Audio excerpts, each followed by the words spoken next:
the media's one-size-fits-all approach to net neutrality. Bravo, by the way. I will post it following at the top of the hour. It is great. It really does explain it for the rest of us who are not techies in any way. Tell me, information superhighway, net neutrality, the vote that was just taken, what does that allow for the potential to make easier to happen with information? Well, what they voted on last Thursday, a week ago yesterday, was the FCC, the Federal Communications Commission, has a rulemaking process. They don't just vote something in. They vote yesterday to start a 120-day comment, or not yesterday, a week from yesterday, a 120-day comment period to listen to the rabble-rousers on the left, tell them that they need to regulate more than they've already drawn up. Now, what they do is, before the rulemaking process, they draft their initial proposal of rules. And Chairman Wheeler is a recent Obama appointee, Tom Wheeler, and he is much like just about every other second-term appointee by Barack Obama, worse than his first-term predecessor. And what he wanted to do originally was, in the original rulemaking process, or rulemaking that he had written 2 weeks ago, he made one acquiescence to reality, and that reality is if you use more, you pay more. Basically what that means is Netflix and Google owns YouTube. So when I say YouTube from now on, think Google. At any given time on a weeknight, Netflix represents 30% of the traffic online, all by itself. Repeat that real quick. Well, hold on. Because, I mean, when you put those in there, I was taken aback. But explain this. So Google, when we think customers downloading Netflix movies. Yes. Because keep in mind, for the non-tech savvy, video is the Godzilla of bandwidth. The audio lags a long distance second, but it can see first from where it sits standing, and everything else is nothing. I mean, imagine downloading, the social network versus me emailing you. Mm-hmm. Obviously, there's a lot more data involved in movies, whether it's YouTube or whether it's Netflix or whomever else.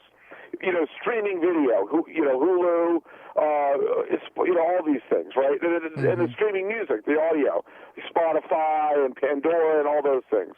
They chew up a lot of bandwidth. So what the hardline broadband, and by hardline I mean cable rather than wireless, what they want to do is, rather than charge everybody for Netflix's, and by the way, one more stat, Google and Netflix during the day are 52% of the entire internet traffic in the United States. YouTube. That's the one. YouTube and Netflix. Over half of traffic at any given time. So they're monsters. So they chew up a lot of bandwidth. So the internet service providers have two options. One, they charge all of us more money, including people like me who don't subscribe to Netflix. So I'd be subsidizing Netflix's profits without being a customer of Netflix. Or they can go right to the source of the problem and say, we're going to charge you more because you're using so much bandwidth. The original order that Chairman Wheeler proposed allowed for that. The left went bananas. So over that weekend, the weekend before the Thursday vote, he just said, I'm changing the order, less than a week before the vote. On Tuesday morning, I got a press release from one of there are 5 commissioners on the FCC, one of whom is also the chairman.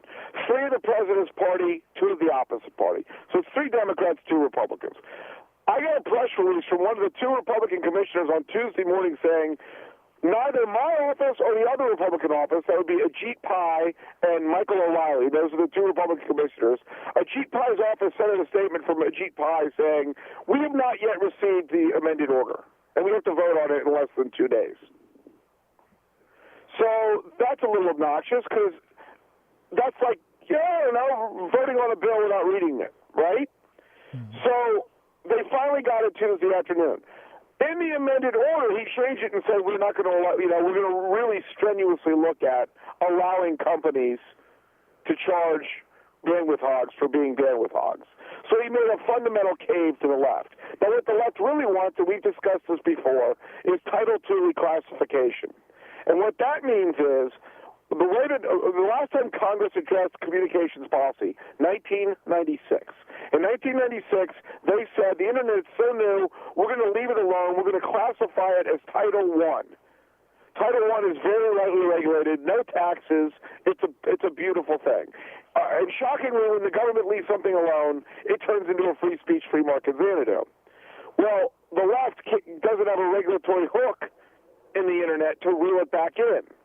So they're trying to get it now via net neutrality or Title II reclassification. They want the whole hog. Title II is where landline telephones have been for 70 years, that bastion of technological and economic innovation.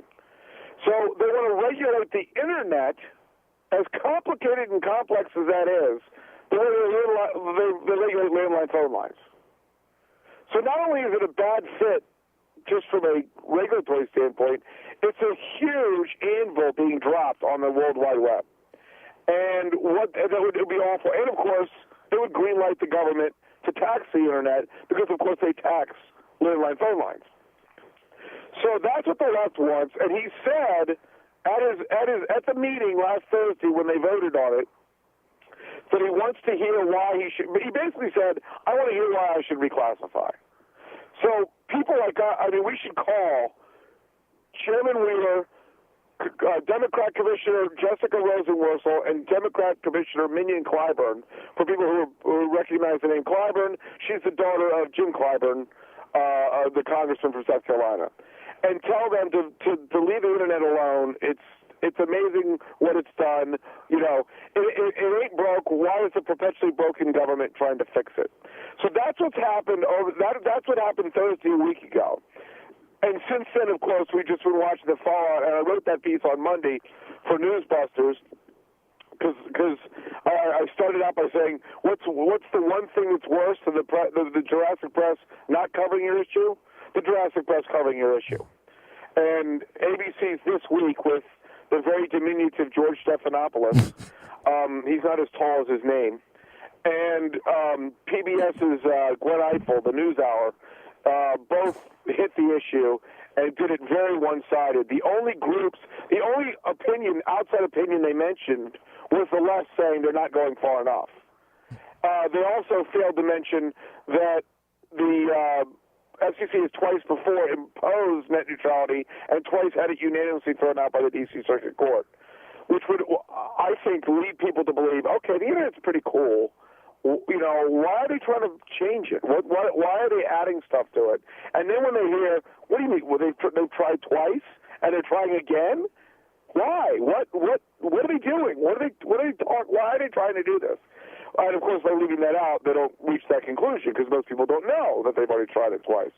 They also don't mention that the Internet has never, ever actually had net neutrality regulations in place, because the two times they imposed it, someone sued, which means you put a stay on the regulations until the lawsuit settled, and they won the lawsuit, so the rules never went into place.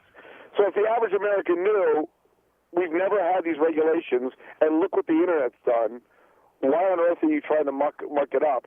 So that's where the media really. And one of my favorite moments was in a pre-recorded piece on ABC's This Week. Jeff Zeleny, the one person he interviewed in his piece, was Tim Wu, who created net neutrality and presented him as a college professor. Didn't say, by the way, this is the guy that invented this stupid idea, and then didn't offer any voices to opposite what he was offering.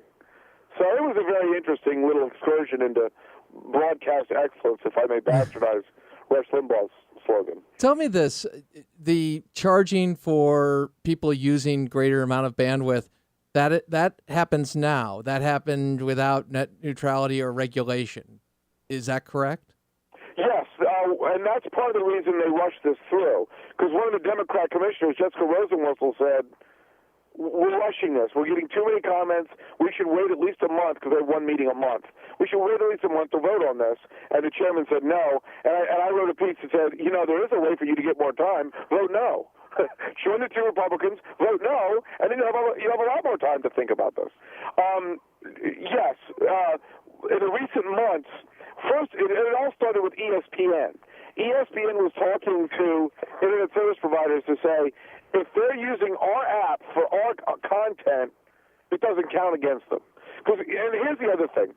You'll notice wireless providers charge you per gigabyte of data, right? Mm-hmm. Why can't wired people do the same thing? And what's more stupid for the left is wired people are trying to avoid doing that. Going to pay as you eat for every customer. They're trying to get away from that and charge the actual bandwidth hogs for being bandwidth hogs. They're trying to help the consumer. All these consumer interest groups are trying to make it more expensive for the consumer. It's ridiculous. Because if they can't, there's only two people they can charge: the bandwidth hogs or all the customers. And if they can't charge the bandwidth hogs, our prices go up. So yes, ESPN talked to some ISPs about their app. Then Netflix got in the game. They cut a deal with Comcast. They cut a deal with Verizon to work it out. And really, that's another lie you hear about all the time is they're creating fast lanes. No, they're not. The information superhighway is this big giant interstate, and then you get the off ramps to get to your neighborhood and then your house. All they're doing with the big video humps and the big data humps is they're moving them from deep in the information superhighway right to your off ramp, because it makes no sense to move that video all the way through the system and clog up all the arteries. It would be like taking all the 18-wheelers off the road. You know what I'm saying? Mm-hmm. It would loosen up traffic for all of us. And they move them to the on-ramps, off-ramps, to get to your neighborhood and your house for all you Netflix users and all you YouTube viewers and that kind of thing. That costs money, of course, to make that move and set that up. And that's what they're trying to charge the actual people incurring the extra bandwidth expenditure rather than charging everybody else. Does that make sense? That does make sense. Here's my question, and we've spent a lot of time on this over the years, quite frankly, and we have about 20 seconds. Tell me this. Why we should care about this. I know, Seton, but go. Your prices will go up and the internet your prices will go up and your speed will go down. And inevitably, why should we care about this? What is this? Is this a power grab? The government ends up being your sole internet service provider. And that's where it is. And Seton has been all over it, exposing it, explaining it. He's a brilliant man. You just heard it. Crane Durham, I don't always agree with him, but I mean, he's a bright guy. He's a good friend, too. Have a happy Memorial Day, brother. Take care. Happy Memorial Day to you and everybody else. Thank you very much. All right, buddy. Take care. Crane Durham's Nothing But Truth. On the flip side, we're going to go and do a montage of the top stories of the week. You're going to give me your headline of the week online. Crane Durham's Nothing But Truth, AFR Talk.